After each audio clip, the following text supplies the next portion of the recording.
Hai, hari tu I naik KTM. Lepas tu tukar LRT. I suka tengok view from here. Sampai je Glamary, I ingat tu Shira. Salah orang rupanya. Yang ni baru betul. Wah, nak pergi konsert stuck in jam. Konsert ni ngantuk. Tio dah sampai, let's go. Tengoklah ni. A love attack, attack on me. Kau ambil lah gambar kat situ. Ambil lah. Malu lah. Kenapa malu? Hi Dan. Hai Dan. Masa ni queue dah clear dah sebab kita orang datang lambat sekali. Dapat wristband kosong je ha. Oh ya.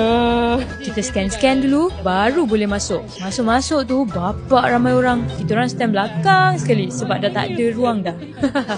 Kesian tengok yang seorang ni. Awaknya tinggi sejengkal. Nak tengok konsert kena guna phone.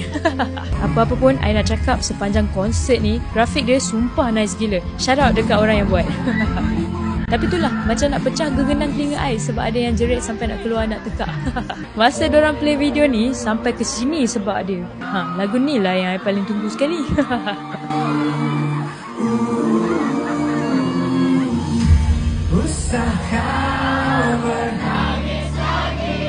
I nak sing along tapi kitanya tengah record. Risau terkeluar suara katak. Dan seorang ni macam tu lah dia. Tiba-tiba I ternampak something.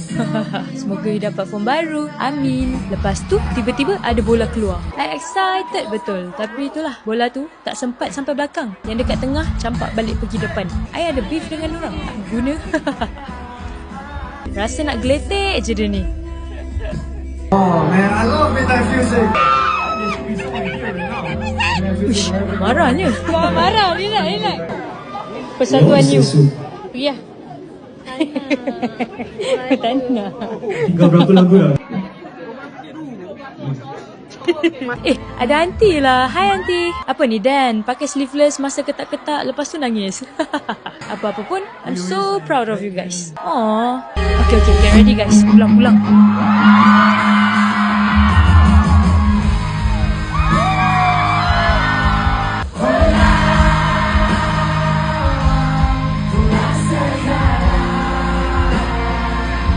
Macam biasa, bila pergi konsert mestilah lepas tu diorang ajak main cak-cak guna lampu. Okay, ada lagi. I still tak boleh move on dengan grafik dia. Nice gila.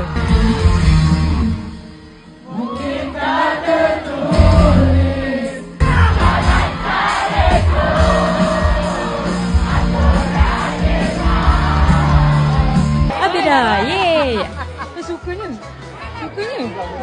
Sukanya. Kalau kita kena tunggu Nana. Nana mana Nana? Nana yang ajak kita orang tapi tak boleh pergi dekat